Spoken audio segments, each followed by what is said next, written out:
আসসালামু আলাইকুম। হাঙ্গেরির কি অবস্থা? যারা ফিঙ্গার দিয়ে এসেছেন তারা ভিসা পাবেন কিনা, যারা ডেট পেয়ে গেছেন অলরেডি তারা এম্বাসি ফেস করতে পারবেন কিনা, এবং যারা এম্বাসি ফেস করে এসেছেন তারা ভিসা পাবেন কিনা এ নিয়ে আপডেট রয়েছে। এবং নতুন যারা সাবমিট করবেন ভাবতেছেন তাদের কি অবস্থা, আপনারা সাবমিট করলে পারমিট এবং ভিসা পাবেন কিনা এ নিয়ে বিস্তারিত থাকবে আমার এই ভিডিওতে। হাঙ্গেরি সম্পর্কে আপনার যা যা প্রশ্ন আছে সবগুলা প্রশ্নের উত্তর আশা করি এই ভিডিওর মাধ্যমে আপনারা পেয়ে যাবেন। তো মূল ভিডিওতে যাওয়ার আগে আপনাদের বলে দিচ্ছি, এরকম ইনফরমেটিভ ভিডিও কিন্তু আমার চ্যানেলে প্রতিদিনই আপলোড হচ্ছে। ভিসা সম্পর্কিত ইনফরমেটিভ ভিডিও, বিভিন্ন দেশ সম্পর্কে ইনফরমেটিভ ভিডিও। তো এই ধরনের ভিডিও আরও পেতে চাইলে অবশ্যই চ্যানেলটা সাবস্ক্রাইব করে রেখে দিন। তো চলে যাচ্ছি মূল ভিডিওতে। নতুন যারা সাবমিট করবেন ভাবতেছেন তাদের সম্পর্কে প্রথমেই বলে নিই, আপনারা নতুন করে সাবমিট করবেন না। সাবমিট করলে আপনারা কোনো রকমের পারমিট পাবেন না। পারমিটই পাবেন না তাহলে আপনারা এম্বাসিতে কিভাবে যাবেন, এম্বাসি ফেস কিভাবে করবেন, অনলাইন কিভাবে করবেন, ওইগুলো তো প্রশ্নই আসে না। হাঙ্গেরিতে যেই ঘটনাটা ঘটেছে বর্তমানে এটা হচ্ছে যে তাদের যে সরকার আছে বর্তমানে, এই সরকার থার্ড ন্যাশনালিটিদের, তারা দ্বিতীয় যে ন্যাশনালিটি এগুলাকে ভেবে থাকে, তাদের সেনজেনের ভিতরে যেই লোকগুলো আছে তাদের দেশ তাদেরকে দ্বিতীয় ন্যাশনালিটি ভেবে থাকে। তো থার্ড ন্যাশনালিটি যারা আছে এই সেনজেনের বাইরে থেকে তাদেরকে বর্তমানে তারা নিতে যাচ্ছে না। তার কারণটা হচ্ছে তাদের দেশের কর্মসংস্থান বাড়াতে যাচ্ছে, তাদের যে বেকার লোক আছে ওইগুলোকে কাজ দিতে যাচ্ছে প্রথমে।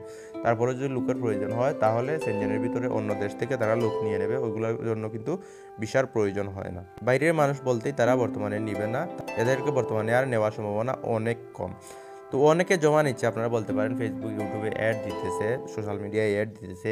তো এই অ্যাড দিলেই যে আপনাকে ভিসা এনে দিতে পারবে বা আপনার পারমিট এনে দিতে পারবে ওই দেশের আইন কানুনের বাইরে, এমনটা কিন্তু নয়। তাদের যে উদ্দেশ্য এটা হচ্ছে যে প্রতারণা করা। তারা কয়েকজনের কাছ থেকে, মনে করেন 15 থেকে 20 জনের কাছ থেকে যদি এরকম টাকা নিয়ে নিতে পারে তারপর তারা পালিয়ে যাবে, এটা কিন্তু বাংলাদেশে অহরহ করতেছে। তো আপনারা নতুন করে সাবমিট করবেন না বা হাঙ্গেরির জন্য চিন্তা ভাবনাই বর্তমানে করবেন না। অফিসিয়ালি কিন্তু এখনো পর্যন্ত জানায়নি কবে ভিসা খুলতে পারবে বা খোলার সম্ভাবনা রয়েছে, এটা কিন্তু এম্বাসিও জানে না। তাদের মন্ত্রণালয় থেকে যখন সিদ্ধান্ত আসবে তারপরেই তারা এই সিদ্ধান্তগুলো নতুন করে নেবে। ওয়ার্ক পারমিট হচ্ছে কি না এ সম্পর্কে যদি বলতে হয়, ওয়ার্ক পারমিট কিন্তু বর্তমানে হচ্ছে না, একেবারেই হচ্ছে না। তো আপনি ওয়ার্ক পারমিটও নিয়ে আসতে পারবেন না। অনেকেরই কিন্তু ডেট ক্যান্সেল হয়ে যাচ্ছে, যারা এম্বাসি ফেস করার কথা ছিল অনেকের ডেট এই পর্যন্ত ক্যান্সেল করে দিয়েছে, এবং অনেকের কিন্তু এখনো পর্যন্ত ডেট রয়ে গেছে। নতুন ফাইল আপনি কোনোভাবে অনলাইনে অ্যাপ্রুভ করতে পারবেন না বা সাবমিটও করতে পারবেন না। সাবমিট করলে না অ্যাপ্রুভ হবে, এটা তো আপনারা বুঝতেই পারতেছেন। যারা এম্বাসি ফেস করবেন ডেট পেয়েছেন তাদের কিন্তু কোনো রকম সমস্যা হবে না, এটা সম্পর্কে অনেকেই জানতে চেয়েছিলেন। এম্বাসি ফেস করতে পারবেন আপনারা যারা ডেট পেয়ে গেছেন, ডেটটা এখনও পর্যন্ত ক্যান্সেল হয়নি, তো আপনারা এম্বাসি ফেস করতে পারবেন, কোনো রকম সমস্যা হবে না। আপনি যদি রিকোয়ারমেন্টগুলো আগের নিয়মে ফুলফিল করতে পারেন তাহলে আপনি ভিসা পাওয়ার সম্ভাবনা রয়েছে বা ভিসা পাবেন। আপনি ফিঙ্গার এখনও পর্যন্ত যাদের হয়নি তারা আশা করি ফিঙ্গার দিয়ে দিতে পারবেন, কোনো রকম সমস্যা হবে না। কবে খুলবে এ সম্পর্কে অনেকেই জানতে চাচ্ছেন, আমাকে কমেন্টও করেছেন, ফেসবুক মেসেঞ্জারে মেসেজও করেছেন অনেকে।